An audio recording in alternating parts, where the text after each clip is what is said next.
Word to the wise, we are an explicit podcast tackling choicey adult themes. If you haven't read Stephen King's short story Laurie, it's available for free from his website and can be found in the show notes below. It's a pretty quick read.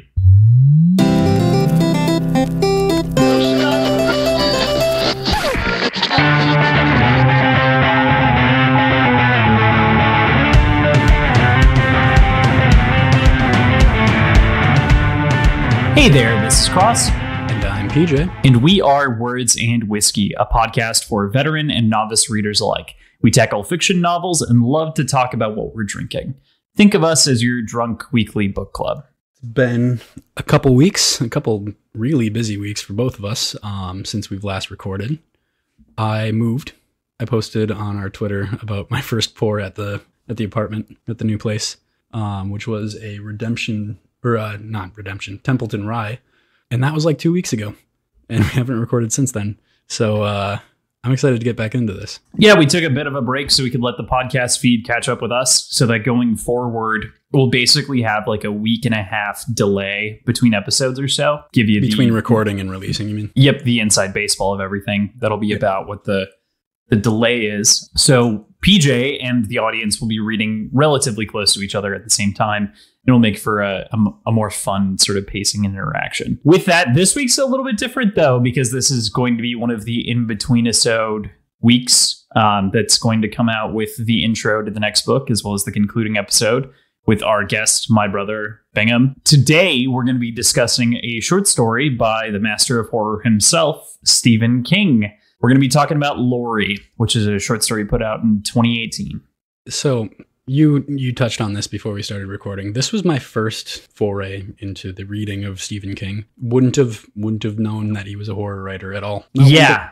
I kind of say that like semi-ironically because I think that he's actually a big humanist more than anything else. I mean, there are other people who do Stephen King podcasts who do a far better job of breaking this down than I ever could. But I think that what he does great is he knows how to write people. Mm-hmm. And that makes for astonishingly good stories. He's just able to like peel back the mind to every sort of different person and can like sit and inhabit that character in a very real way, which right. I think is really interesting, and why this story is so interesting when in fact it's just kind of another, we'll talk about this more in a bit, but it's kind of just another like dog and owner story, dog and old curmudgeon, like it's pretty much. It is what it is. So before we really dive in, though, let's talk about what we're drinking. So what are you having today? I've got a whiskey sour, that same Templeton Rye I just mentioned before, with lemon juice, simple syrup, and some orange peel. And then usually that would be shaken and served without ice, but I don't have a shaker because both my parents have COVID, so I can't go get it from their house. And I didn't want to go buy another one. So I just served it over an ice cube, which is fine. It still tastes good. Yeah, and obviously hope that your parents are okay throughout all this. Yeah, they're both showing no symptoms. Feeling perfectly fine. That's good. I actually just had a COVID test today, no less. Had it stuck all the way back in my nose, and I've actually been pretty stuffy ever since, but just sort of more of a precaution thing. But the only test I've done so far has been the spit test, which is only in certain areas. Yeah, it is in our city, though, in St. Cloud.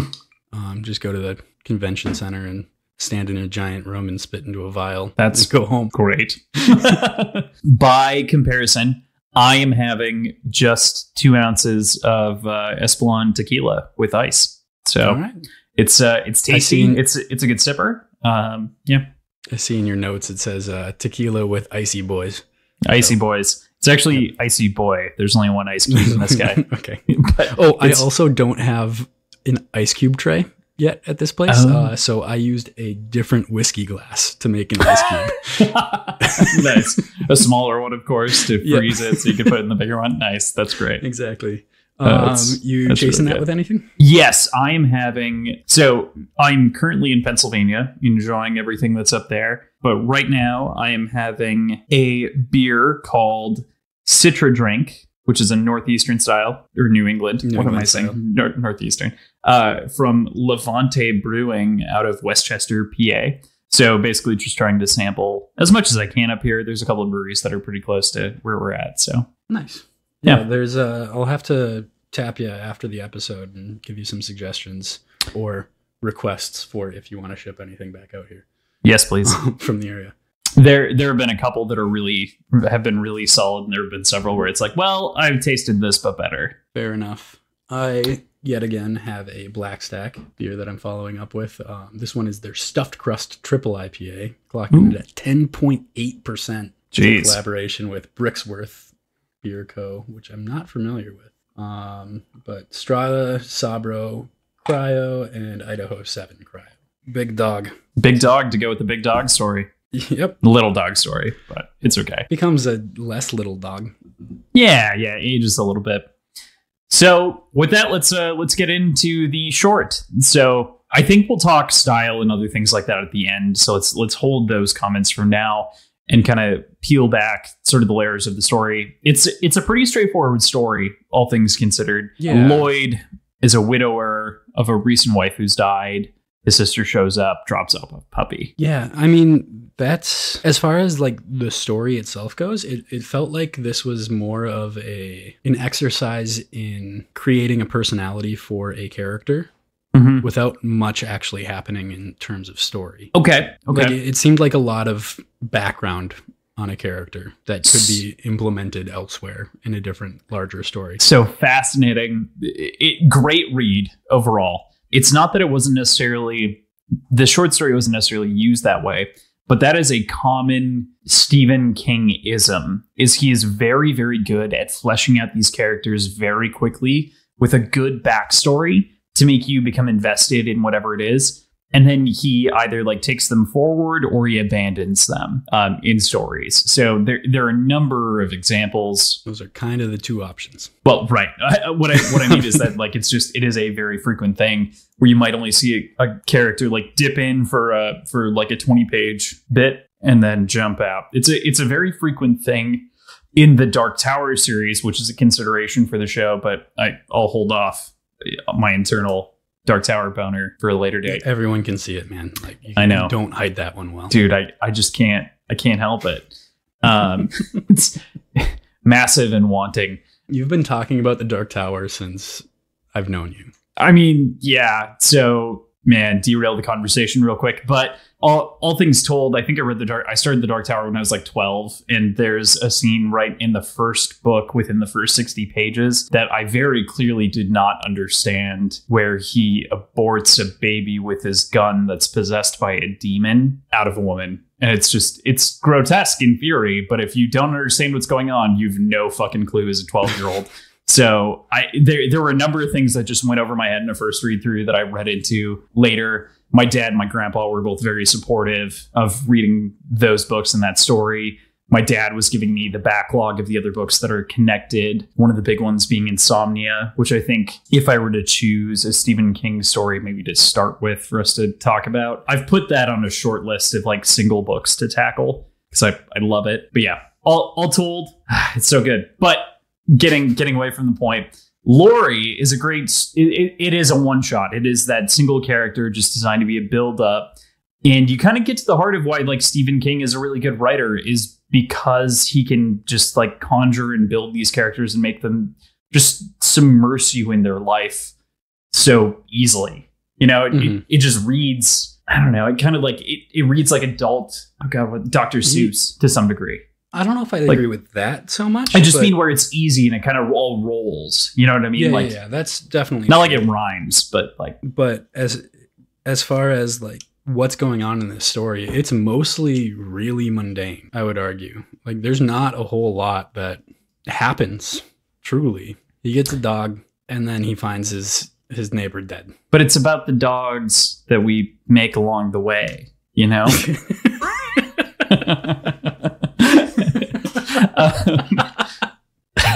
Yeah. So I mean, it's not to say that that's a bad story. I am just saying that like if I were to write this story not knowing how to write, it'd be like a couple pages long maybe. Right. But he was able to keep my attention for 35 pages or whatever. 32. Yeah. Yep. Or whatever. Whatever. That's covered by the or whatever. Encompassed. Sure. And genuinely enjoyed it. Good. Yeah. Despite nothing happening.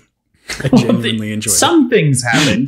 I mean, so I feel like there are 3 distinct chunks that happen, and it might help. The reason that he wrote the story is at the time he had recently lost, or him and his wife Tabitha had recently lost one of their dogs. Okay. Vixen. So he immediately just took to the pen and pad and wrote a story about a dog. Stephen King, is notorious for writing 2,000 words every day of the year, no matter what day it is, birthday, Christmas, son's birthday, his wife having a child. He literally has not missed a day, I think, since outside of the accident that he had in 99, hasn't missed a day writing 2,000 words in forever since he was 21 or something like that, 21 or 22. So it's easy to see where he can just generate stories like this, which I would agree with you is to some degree unremarkable, but also his dialogue is fantastic. He creates genuine conversations and spawns characters. Beth is, in my opinion, one of the better characters in the story, his sister, and sort of the way that she's an irritant to Lloyd and always has been, 5 years her senior, brings the dog, gives the dog as a gift. He's like, what the fuck? Giving a dog is the worst thing that you could do for someone. It's on page 4. A pet is the absolute worst present you can give someone. I read that on the internet, where everything is true, I suppose, Beth says. And it's just you just kind of want to rip your throat out. I mean, he does a great job of making very important dialogue not seem forced, making or creating exposition in a way that doesn't feel unnatural. Still feels like a normal, mundane conversation between kind of an irritating sister and her brother. And it's just very polished and very clean. Hard to fault. I totally agree with you. When you read the line right after that, or the paragraph, there's that brief section, and I love the end of the line, but I'll read the whole thing. The harsh September light of Florida's west coast fell on her face, showing the way her lipstick had bled into the little wrinkles around her mouth, and the way her lower lids had begun to sag away from her eyes, and the fragile clock spring of veins beating in the hollow of her temple. Okay, we understand what a clock spring and the fragility and all those things, but how clock spring veins is just so, it just rolls off the tongue in a beautiful way. Why? How are you this good? Because it's not an obvious description of how heartbeats work, especially when viewing them from the vein. It's intricate. It's fragile. He says fragile, so I guess I can't use that. But it's intricate and rhythmic, and it makes total sense as a description. But I've never heard it said like that before. Rhythmic is interesting. So what's fascinating to me is I've been rereading Through the Dark Tower. No joke, no doubt. I'm in book 6 right now of 8, technically. And Song of Susanna has not exactly the same line, but also describes something as a fragile clock spring. And I was also stricken by this, and I listened to a podcast that I've been following through on the book called Kingslingers by Doof Media. And they brought up the same thing. And it's how do you describe, how do you reckon with this? Why can Stephen King just do this with things?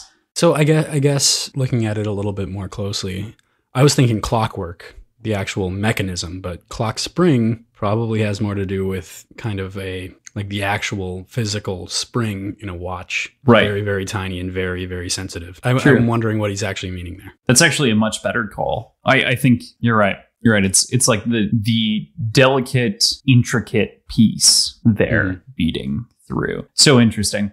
Anyway, he's just able to weave this language so well throughout the entire story. So as we proceed, he's rejecting her. The way that I think of Lloyd like I think of Clint Eastwood in Gran Torino. Have you seen Gran Torino? Yeah, I mean, not long after it was out of theaters, but yeah, I get that same sort of curmudgeon asshole off my lawn kind of attitude, and having the dog dropped on him and kind of staring at him, being well, you kind of piece of shit, don't pee on the carpet, attitude that pervades most of this. Yeah, but I get less actual surliness out of him and more just kind of... He's a little bit more indifferent. Yeah, more apathetic, less malicious. So after being introduced to the dog, of which he names Laurie just because, we very quickly move on to starting to like Laurie, take Laurie on the pee walks because otherwise she's peeing on the floor all the time, which she does anyway. Occasionally lands on the pad, but very rarely. And we run into Dawn around page 11, page 12. And Dawn's a character in and of himself because he's an asshole mostly. He's just he's a mean dude. Jukebox of tiresome political opinions and an unapologetic gore cow. Crow. Oh yeah. Even better. Even better. Way to go, Stephen King. I don't want to know what a gore cow is. Well, it's like the cows from the secret cow level in Diablo. It's gonna be I was just going to say that. Yeah. But I really like the interaction with Dawn right at the end. Look at that boat. How many poor people... Well, Dawn said as Lloyd had joined him on the boardwalk, Laurie, perhaps frightened of the water, hung back at the end of her leash. How many poor people do you think that would feed in Africa? I don't think even hungry people would eat a boat, Dawn. It's just dad joke after dad joke. It's great. It's an old man who has 2 or 3 kids, I think. Lloyd has 2 or 3 kids. Lloyd? No kids. I thought. Specifically, no kids. You're right. I think Marion has 2 kids. Yep. I think it was mentioned nearer to the end. No, Beth has a couple kids. Yeah. His sister has a couple kids. I meant Beth. I said Marion. Yep. You're right. Yep, you did. So all told, it's great writing.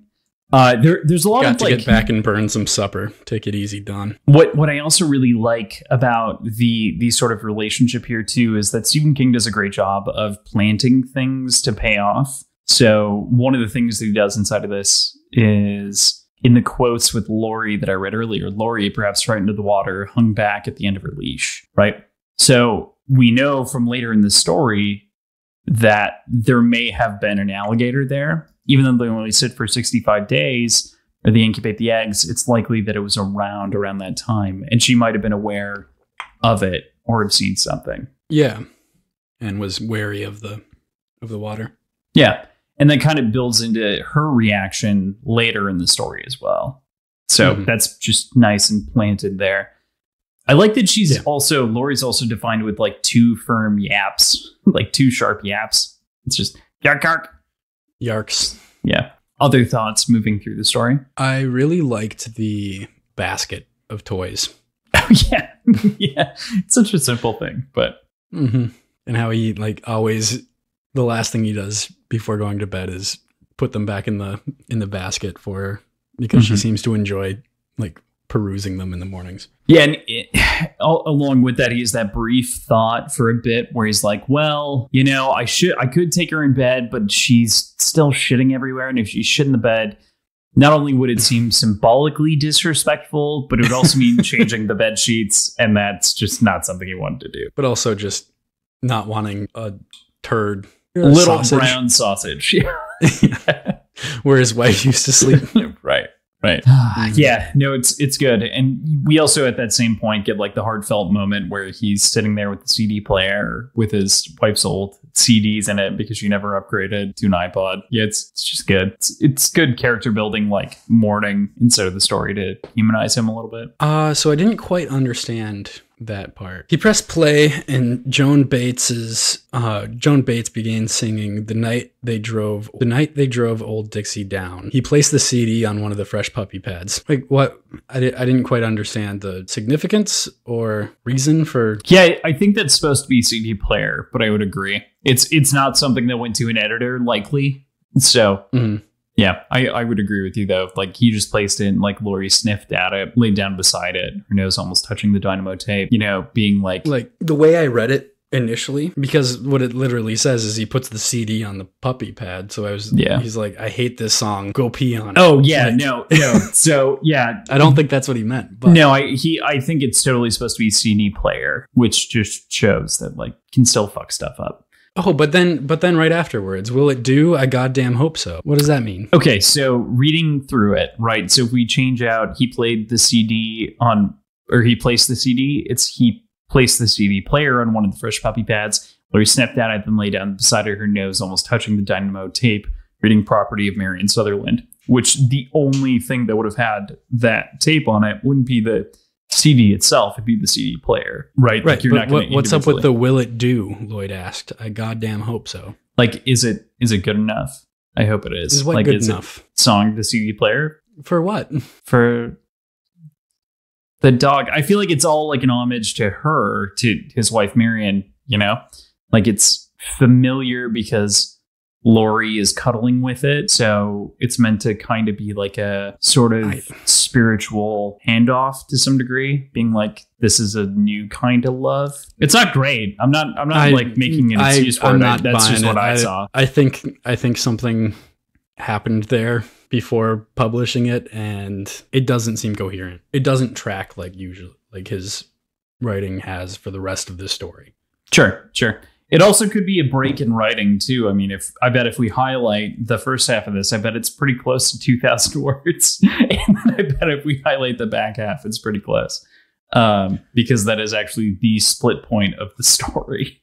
Almost exactly. So maybe that was just his way of dealing with the two different writing cycles and didn't put much more thought into it, which, to be honest, with short stories, a lot of the time it kind of feels that way. We keep moving forward, which I really like on page like 16. You can just like read Old Man Lloyd's old man-ness, especially with the IMHO, as they said on Facebook, of which it would have been better if he said the Facebook. Yeah, the Facebook would have been better. You're right. But it's really funny because Stephen King is actually very tech literate when it comes to Twitter and everything else. He's very with it. It's kind of funny to be writing like an old person who isn't so with it. He obviously is going to websites and like he's going to the puppy blog and everything else, but that was also pretty well done. Yeah. Actually that gets into more of the technical stuff that you said we'll tackle later. So never mind. Continue. All right. So they go to the fish house. They have some food. It's good. You know, Laurie's just kind of showing off, toilet trained quickly. You know, we talked about the toys, which is a great scene. And sort of the conversations. We drag her out to Beth's house. They have further conversations. He goes and gets himself checked out at the doctor. There's nothing wrong. This would have been an interesting spot, actually, to add a little bit of tension to some degree. But it's also good to, you know, like not every story needs to have everything bad happen for the sake of drama. Doesn't it need conflict though? Well, in order to be compelling to read? It ultimately has conflict, but we can be compelled through a story without strict conflict. You can have brief moments of conflict, like where Beth is saying, go to the doctor, get yourself checked out, or like, you need to have this puppy. Like those are all different moments of conflict that aren't high tension, but they're tension. Mm-hmm. You know, like this story, like this is a good moment, but it doesn't need to be there entirely. Also, interestingly enough, on 21, we get our first mention of the 45 caliber bullet to the brain, which we later get a call out to a 45 caliber bullet going off, of which is sort of the hint of things to change or things to come, of which to me, when I read it, immediately went, oh shit, is the Lloyd or is Laurie dying? Like, what's going to happen? The two of them. Right. Yeah. So it's literally the next page. There was no premonition that God was cocking his 45. So good. Mm. So we get into the scuffle with, first we run past Evelyn, Don's wife. We make it out back onto the 6 mile path. Stupid. Yeah.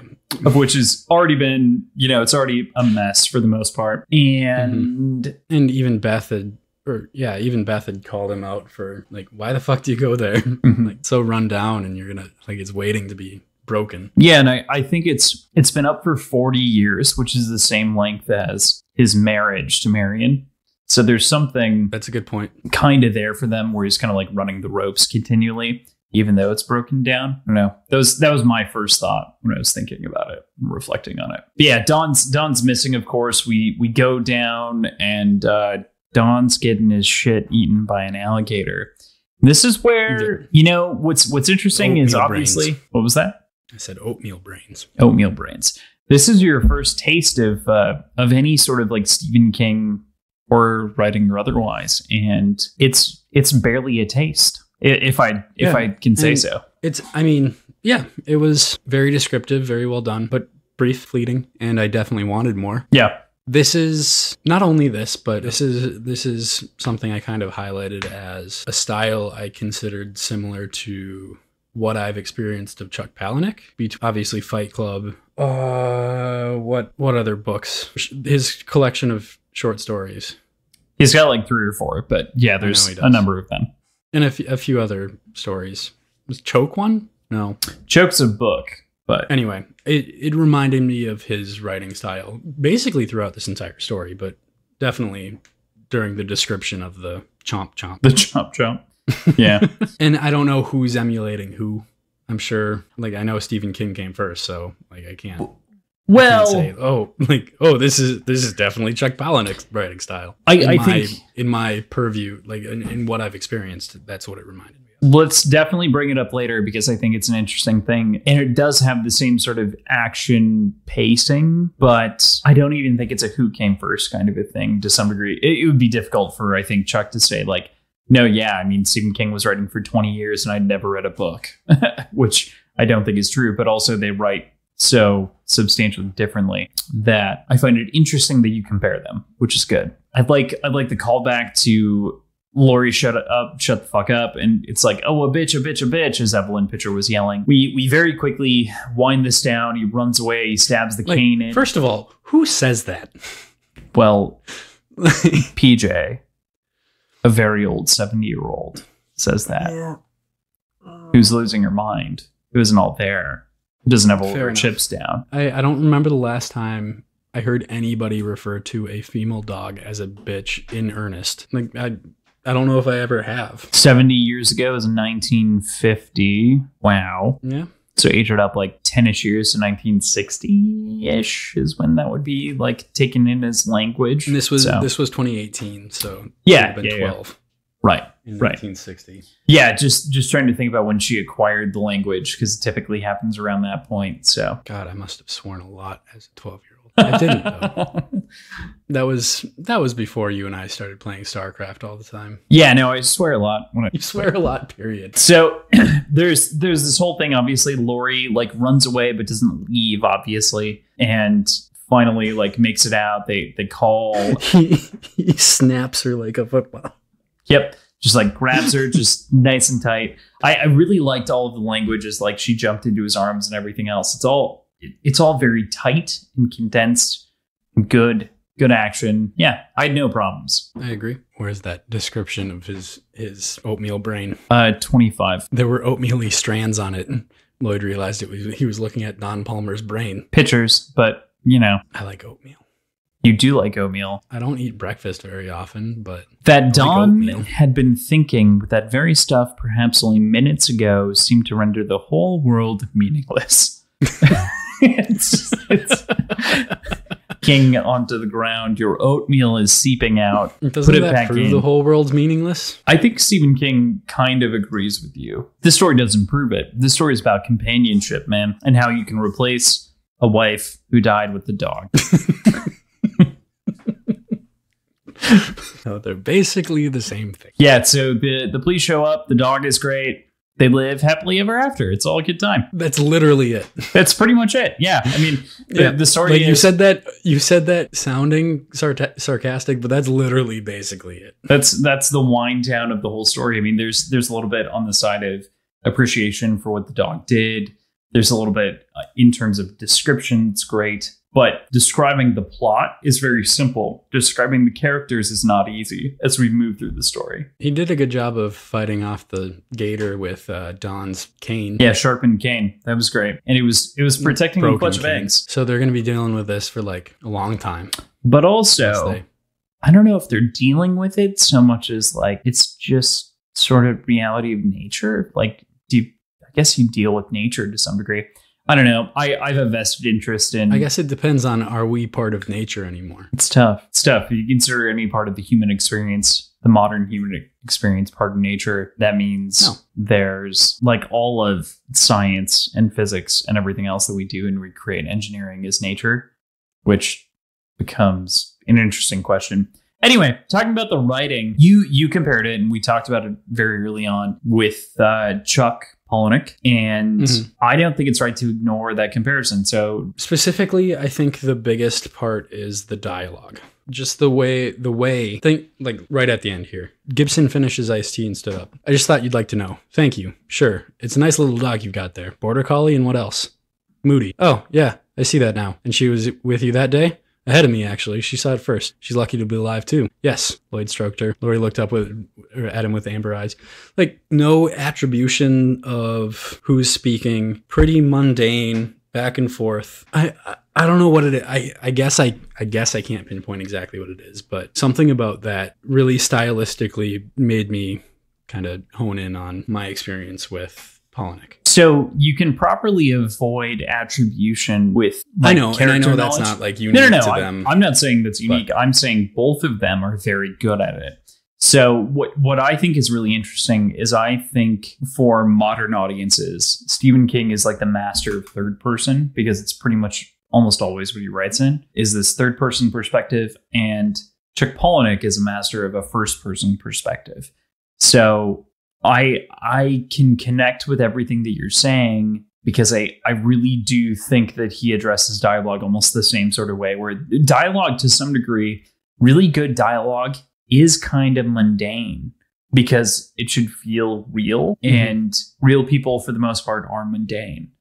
So and they don't really like expose great pieces of information every time they talk. Yeah, you learn more about them by just them talking and being very real, which is where, like, especially that like statement of exchanging the dog breed is indicative of who's talking, the information that they're interchanging, and everything else. It's so well written, and the entire dialogue early on with his sister describing their relationship is fantastic. Yeah. Same kind of deal. Yep, that's really the only case I really have for it. But I do have something else to bring up towards the beginning, where he talks about the toy-sized leash, and then from that point on always refers to it as the toy-sized leash, or the toy leash. And it kind of invokes almost, because I always go this way, cinematically, like the creation of a montage of him going through life with this dog, focusing on him doing all these activities with this leash, with the same leash, because he's always like, it's the same one every time, but it's different progressions of their relationship as dog and owner. And instead of saying her leash, saying the toy size leash, meaning like that specific leash that Beth brought over right at the beginning, was, I could see how that could be taken and used cinematically to create a montage of him falling in love with the dog. Yeah, totally. I definitely agree with you. I think the most interesting part of Stephen King short stories is each of them, this is actually something that he does as well on his side, is he actually has, I forget what the term is. I think he calls them dollar babies, where he actually gives out his short stories as rights to aspiring filmmakers for $1. Wherein you can produce any one of his short stories for very cheap. Okay. Or did for a very long time. The idea being that he still holds the copyright, but allows for you to reuse it for the price of $1, basically. And so, to some degree, film students, he's become prolific among film students who've just chosen to use his short stories because they are so visual naturally. Another book that I would highly recommend to people who are listening who appreciate Stephen King or otherwise is his nonfiction piece. He's only written 3 nonfiction books, I think. One is on writing. One is called Secret Windows. It's mostly a compilation of short stories and essays on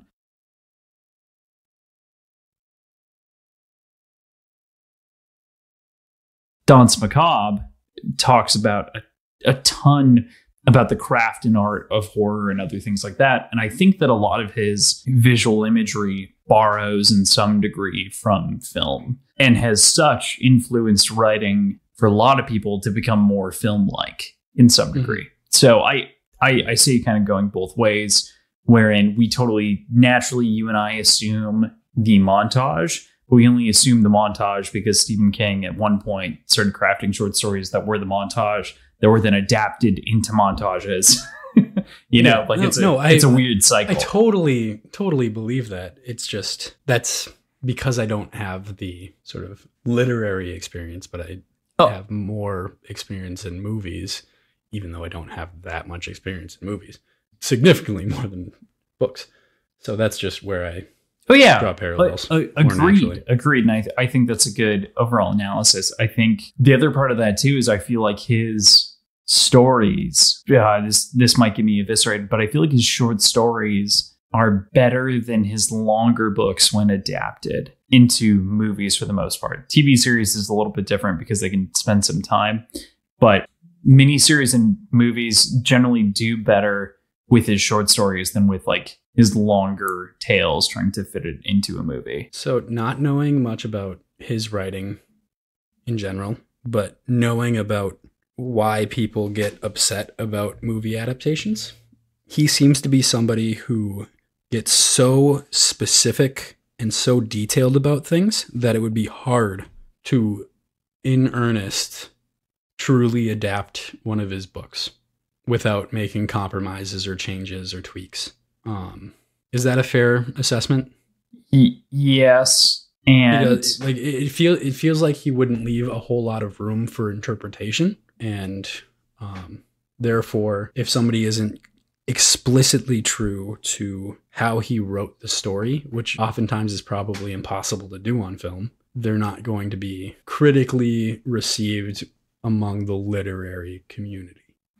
Man, I don't want to peel apart the opinion there, but there's an interesting dichotomy. So one, you can't, like, I have never read anything else by Stephen King. I have no idea what I'm talking about. Right. I get that. I'm just thinking about the most common thing that gets analyzed is The Shining novel versus the movie. Okay. And they're almost nothing alike. Like, they share common characters. They share a couple of common plot points, but other than that, it's not the same. Yet The Shining, the movie, is critically acclaimed, critically vaulted as one of the foment, like, that created the newer horror genre to some degree, or changed the way that it works in the way that Kubrick did it. And the novel is similarly hailed as like a holy grail of ghost stories, but they're both so independent of each other that it's hard to read it, because Kubrick did take and he interpreted it to such a degree and removed elements that I would consider core and critical, but replaced them with his own that also made sense, but not to the same degree as the core story did. Then again, they filmed the miniseries The Shining later, and it was basically a faithful adaptation of the novel, and it also wasn't as good because of a number of reasons. I don't know. It's tough. It's tough to say. I feel like part of the difficulty with adapting Stephen King comes down to, yes, the specificity that you're citing, but also sort of just capturing the element appropriately, capturing the fire of Stephen King. And, you know, like, Shawshank Redemption is based on like a 114-page short story. So, like, is that a short story? It's a short story. It's a novella. 114 it's a novella / short story. It's inside of that space. That's what they call that. The Green Mile isn't much longer and was directed by the same guy and everything else. Both of those were terrific films. I don't know. Okay. I don't know what it is, but I definitely stand by Stephen King short stories being adapted into films or TV episodes or what have you. Like, this would make for like a perfect 40 minutes of television in an anthology. You know, like, this would be... I don't know about that. 40 minutes of an entire TV series that has other things going on. In an anthology, I think it would be fine, though. Like, it is a self-contained story. I don't know if it could really hold attention. I think it could. On film? Yeah, you'd start at the funeral, right? And you'd start with the funeral procession. Okay, so taking... I don't know. I don't know about that. I think you could do it. But that's where, like, adaptation and, like, taking things in and out of context are important. I feel like this... And you'd have to add things. Straight up. Well, yeah, adaptations do add things, though. Like, I know, but yeah. Add or change. Use It's implied that she died. It's not implied. It's fact that she died. So we'd be adding a funeral. Is it fact? Well, we know. 6 months, literally the She first could've line. faked 6 months after his wife died, of 40 years died. Blah, blah, blah. Florida. As far as he knows, drove. she died. Small little dog landed on his doorstep. She's currently living in Acapulco. False. Cayman. It's Cayman Key, bruh. So overall, how do you feel about the story, and how did you feel about Stephen King as a writer? I didn't love the story. I didn't mind the story. I enjoyed reading it, but I felt like I felt like it was lacking in actual content. That said, I loved reading it, and I loved the journey of the mundane that it brought me through. And I think you'll see that as a criticism, but it's not. I think maybe, I don't know what his intention was with this short story, probably just an exercise in writing, but it really gave me a good appreciation of the craft that Stephen King practices. And I really want to read a more fleshed out story of his. Okay. Is that fair? No, that's totally fair. I think that's very fair. I actually don't feel that much differently. So as for the record, for the audience piece, I hadn't read the short story, and I was like, what's a free Stephen King story that's out there? Laurie was the most recent one that was published for free. I was like, all right, let's grab that one. Let's read it. And I, having read most collections of Stephen King short stories outside of, I have not read If It Bleeds entirely through yet. I was like, yeah, no, it'll be good regardless of what it is. And it is good. And it's just good. Like it is self-contained, semi-magic in the way that he can make you read about 32 pages of a dog and an old man and make you care about it. And then a gator fight, and then end the story with the old man raising the dog. You know, it's totally cool. It's totally fine. It's not a story that I would tell everyone that they need to run and read, but I'd never dissuade anyone from reading it, you know? No, I think I'm with you on that. I think if I was ever writing something and wanted a sort of inspiration on how to capture some mundane dialogue, I would come revisit this. If somebody was interested in Stephen King from a more studious standpoint, as opposed to interest in the stories that he writes, I would probably point them to this. But I don't think I'd ever straight up recommend it as a story to read blindly. Hey, give me a story I should read. I don't think this would ever jump ahead as like, oh, this is a great story you should read. I mean, how many great stories do you have in your back pocket though, PJ? You know I have none. So now you have 1, 2 even. I've got a few now from this podcast, but no, I definitely agree with you. I don't think that this is a standout. I just feel like this is a quintessential Stephen King story to some degree. It is just his writing with a core plot, and that's all it is, and that's okay. And that's all it needs to be. Cool. All right. Yeah. Anything else we want to go over before we wrap up here? Nah, you have anything? No, but let's talk about what's going on in our podcast in general. So last week, when you're listening to this, last week would have been the wrap episode for Red Rising with Bingham. Yes. Crosland's younger brother. Today, I mean, now is this episode. And then also later this week will be the intro episode for Golden Sun, which is the second book in the Red Rising series. Yes, on Thursday we'll have that episode out, aligning with the normal release schedule. So, yep, we're basically taking this as the doubleheader of the week for you guys, since they're each about an hour long. Kind of, isn't it? No, so the other one's going to come out the week prior. Oh, that's just going to be a standard week with just the wrap episode with Bingham. Yep. Okay. Sounds good. Yeah, so doubleheader for the week for you guys, not for us. Thank you for listening to Words and Whiskey. We hope you've built up a tolerance to us. Subscribe to us on your preferred platform like Overcast, Stitcher, Spotify, iTunes, or whatever else you use. And check us out at our website, wordsandwhiskey.show. We filled our top shelf with our favorite cocktail recipes, as well as other important information for you. Check us out on Instagram and Twitter at wordswhiskeypod. All those links and more can be found in our show notes. A 5-star rating on the platform of your choosing goes a long way to springing us up on them leaderboards and getting us noticed. We're just two dudes helping encourage people to read and get out of their comfort zone while thinking critically about literature. Thanks for listening, and we bloody damn better see you next week.